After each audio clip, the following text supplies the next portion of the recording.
Dear students of Class 8, Samsul Haqqani School and College, Assalamu alaikum. I hope you are well. Today I am going to discuss a topic, the beginning, from Unit 5, Lesson 1A. Come to the main topic. There is a small village called Bhabanipur in Jhinaidah. ঝিনাইদহে Bhabanipur নামে একটি ছোট্ট গ্রাম আছে। It's a typical Bangladeshi village. এটি বাংলাদেশের একটি আদর্শ গ্রাম। People here spend their day-to-day life mostly working in the fields and doing household work. এখানকার লোকজন বেশিরভাগ সময় মাঠে কাজ করে এবং সাংসারিক কাজ করে তাদের দৈনন্দিন জীবন কাটায়। Dear students, I hope that you have got my point. Come to the next slide. In this ordinary village, there lives an extraordinary woman named Shamima Akhtar Maya. এই সাধারণ গ্রামে শামিমা আক্তার মায়া নামে একজন অসাধারণ মহিলা বাস করে। Shamima's willpower and determination have made her extraordinary. শামিমার ইচ্ছাশক্তি এবং দৃঢ় সংকল্প তাকে অসাধারণ করে তুলেছে, অসাধারণ করে দিয়েছে। Dear students, I hope that you have got my point. Come to the next slide. She has seen the most cruel aspect of life. সে জীবনের সবচেয়ে নিষ্ঠুর রূপ দেখেছে। But the cruelty could not defeat her spirit. কিন্তু নিষ্ঠুরতা তার স্পৃহা দমাতে পারেনি। She has come out as a winner, defying all the odds of life. জীবনের সকল বাধা প্রতিহত করে একজন বিজয়িনী রূপে সে আবির্ভূত হয়েছে। Dear students, I hope that you have got my point. Come to the next slide. Shamima is now 32 years old. শামিমার বয়স এখন 32 বছর। She has only one son named Shikur Rahman Kanok. She has only one son named Shikur Rahman Kanok. Ashikur Rahman Kanak নামে তার একটি মাত্র ছেলে রয়েছে। She runs a small boutique called Oikyo Nari Kalyan Sangstha in her village. তার গ্রামে সে ঐক্য নারী কল্যাণ সংস্থা নামে একটি শৌখিন দ্রব্যের ছোট দোকান পরিচালনা করে। তার গ্রামে ঐক্য নারী কল্যাণ সংস্থা নামে শৌখিন দ্রব্যের একটি ছোট দোকান সে চালায়। Dear students, I hope that you have got my point. Come to the next slide. Let's hear from Shamima. চলো শামিমার কাছ থেকে শোনা যাক how she succeeded in setting up a boutique. কিভাবে তার বুটিক স্থাপনে সে সফলকাম হলো, কিভাবে তার বুটিক স্থাপনে সে সফলকাম হলো শামিমার কাছ থেকে শোনা যাক। Dear students, I hope that you have got my point. Come to the next slide. এখানে আমরা একটি টপিক পড়তে যাচ্ছি, সেটা হচ্ছে the truthful dove, সত্যবাদী ঘুঘু। Unit 5, Lesson 5A. Once upon a time, a dove and a bat were very good friends. একদা এক ঘুঘু এবং এক বাদুড় ভালো বন্ধু ছিল। One day, the two friends decided to set out on a journey. একদিন দুই বন্ধু মিলে ভ্রমণে যাওয়ার সিদ্ধান্ত নিল।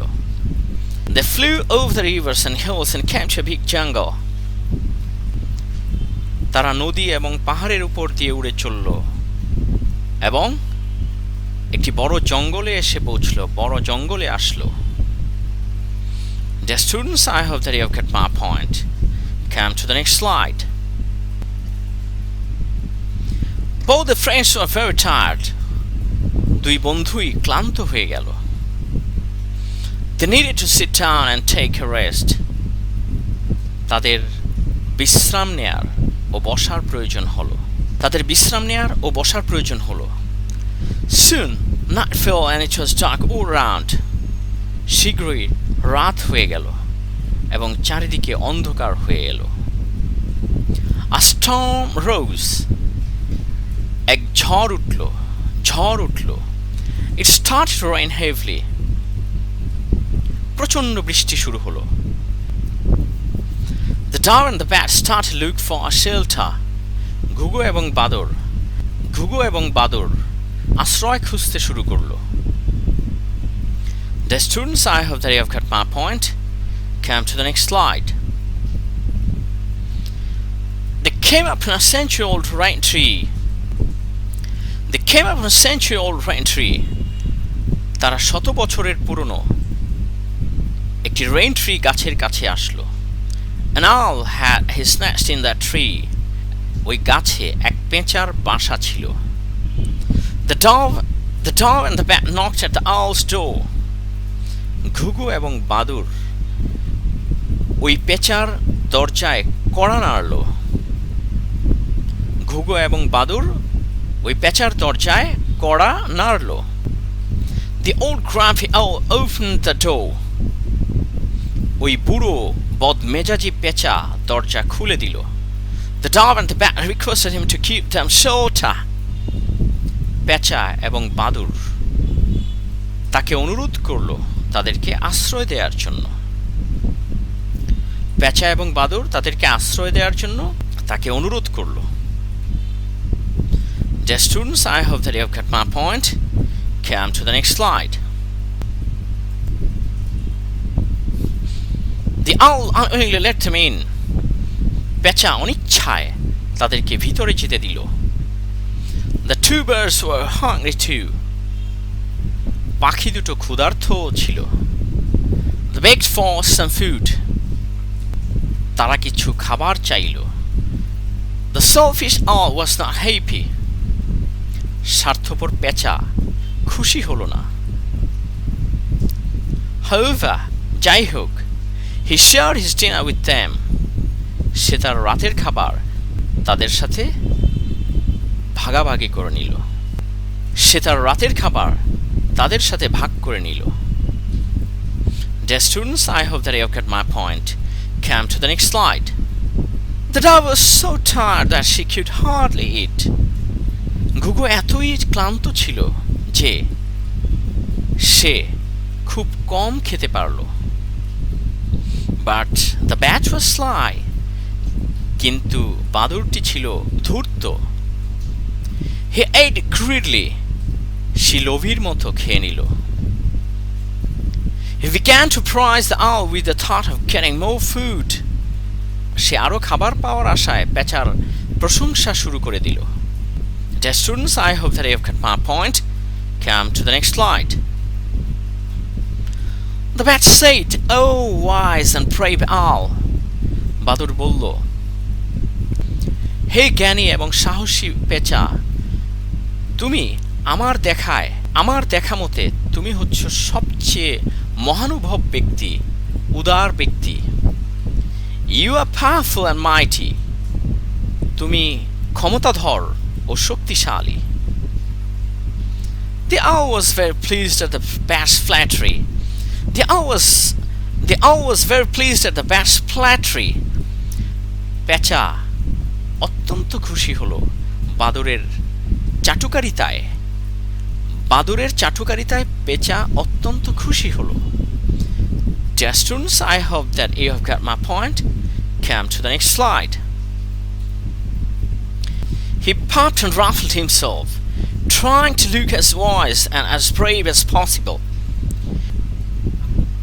নিজেকে যতটা সম্ভব জ্ঞানী ও সাহসী দেখানোর জন্য সে জোরে জোরে নিঃশ্বাস নিতে লাগলো এবং তার পালক ঠিক করতে লাগলো.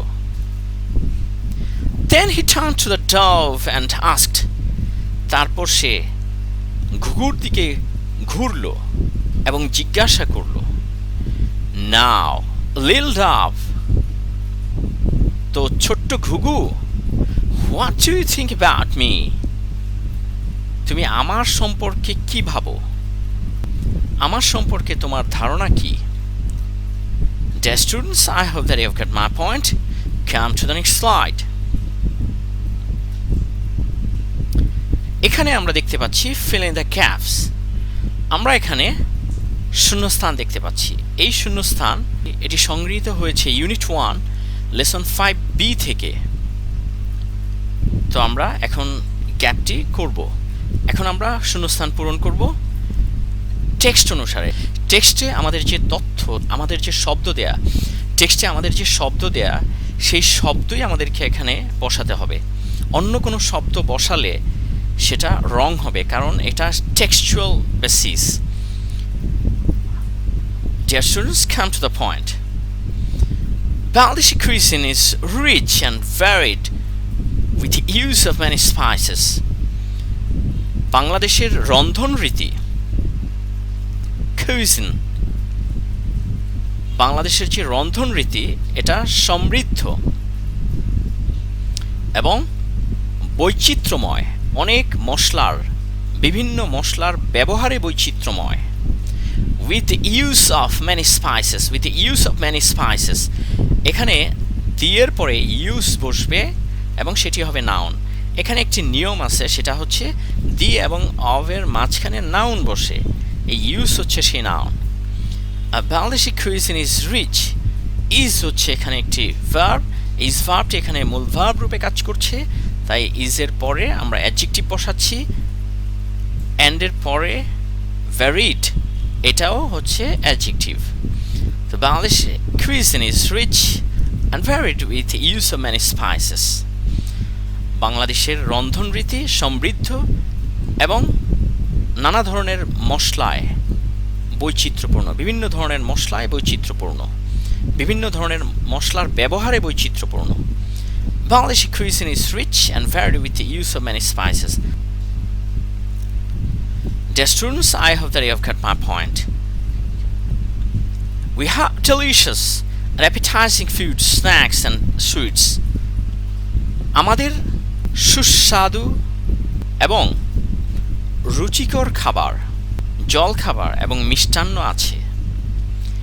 এই যে ফুডের আগে অ্যাপিটাইজিং, এটি হচ্ছে একটি অ্যাডজেক্টিভ, এটিও আমরা টেক্সট অনুসারে বসাচ্ছি। আমাদের টেক্সটে যে ওয়ার্ড, সেই ওয়ার্ডই আমরা এখানে বসিয়ে দিচ্ছি। ডেলিশিয়াস, এটি হচ্ছে অ্যাডজেক্টিভ, অ্যান্ডের পরে এখানে আমরা আরেকটি অ্যাডজেক্টিভ বসাবো, কারণ শূন্যস্থানের পরে নাউন দেয়া, নাউনের পূর্বে আমরা অ্যাডজেক্টিভ বসাবো। ফুড হচ্ছে নাউন, নাউনের পূর্বে আমরা অ্যাডজেক্টিভ বসাবো। এই অ্যাপিটাইজিং, এটি হচ্ছে অ্যাডজেক্টিভ, ডেলিশিয়াস এটিও অ্যাডজেক্টিভ। এখানে আমরা দুটো অ্যাডজেক্টিভ একসাথে পাচ্ছি, এখানে আমরা দুটো অ্যাডজেক্টিভ একসাথে পাচ্ছি ফুড নাউনটির পূর্বে। Dear students, I hope that you have got my point. Come to the next slide. Boiled rice is our staple food. ভাত আমাদের প্রধান খাদ্য, প্রধান খাবার। এই রাইসের পূর্বে বয়েলড, এটি হচ্ছে অ্যাডজেক্টিভ, রাইস হচ্ছে নাউন, নাউনের পূর্বে অ্যাডজেক্টিভ বসবে, boiled. It's served with a variety of vegetables, curry, lentil soups, fish and meat. এটা পরিবেশিত হয় নানা ধরনের শাকসবজি, তরকারি, ডাল জাতীয় খাবার, মাছ এবং মাংস দিয়ে। তাহলে এটা, এই খাবার নানা ধরনের শাকসবজি, তরকারি, ডাল জাতীয় খাবার, মাছ এবং মাংস দিয়ে পরিবেশিত হয়। Dear students, I hope that you have got my point. Dear students, you'll try to read the passage again to capture the meaning of the passages.